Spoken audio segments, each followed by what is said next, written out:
So the McLeod unit that we have here today is going to be a great option for the Mustang owner out there that's in the process of doing a clutch and flywheel and needs to replace their factory throwout bearing. I say this because if you're doing a clutch and flywheel, you really should just do the slave at the same time because everything's going to be wide open. I'd be ashamed to tear everything back out a few thousand miles later just to replace the part you could have hit from the get-go. Now, if you were to keep your original bearing in there, you're risking running into issues with your clutch engaging, shifting gears, and wearing out your new clutch quickly. And in my opinion, it's really just not worth the risk. But despite its size, I am going to be giving this a full 3 out of 3 wrenches on our difficulty meter here in about a 4-hour job. I'll have a little bit more information on that coming up for you later. So unlike a lot of the other more pricier options out there, this is a direct OE replacement, meaning there's no adjustability or features, and meaning that it'll come along with a lighter price tag and no guesswork when it comes time to throwing it in.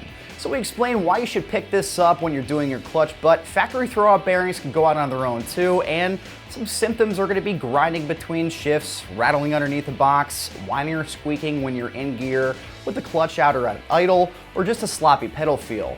Now, if this sounds like your Mustang right now, it's definitely time to look at replacing your clutch and bearing. This direct fit OE replacement features a factory style wire clip connector and is made to the original factory specs with premium quality rubber components for compatibility with all DOT 3 and 4 fluids. Now, it's worth pointing out that this is designed to work with any McLeod unit, but it will work with any other brand or stock clutch. But in terms of the pricing here, expect to be spending just over $100, which is a small price to pay to guarantee that you're getting direct engagement and disengagement under hard driving with any aftermarket clutch. Now, if you're doing a clutch job and need an adjustable throwout bearing and slave cylinder, McLeod does have one, but it will cost around $400.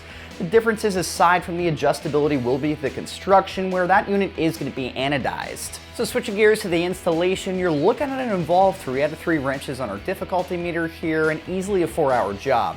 Now, this is honestly something I would take to a shop to get installed, given the amount of labor that's involved here. You know, there's really no shame in having the pros do the work to ensure that you're not going to run into any issues down the road, but the majority of the work is really going to be dropping your trans and then swapping everything over. So that's going to wrap up my quick review of McLeod's stock style hydraulic throwout bearing that can be found right here at AmericanMuscle.com.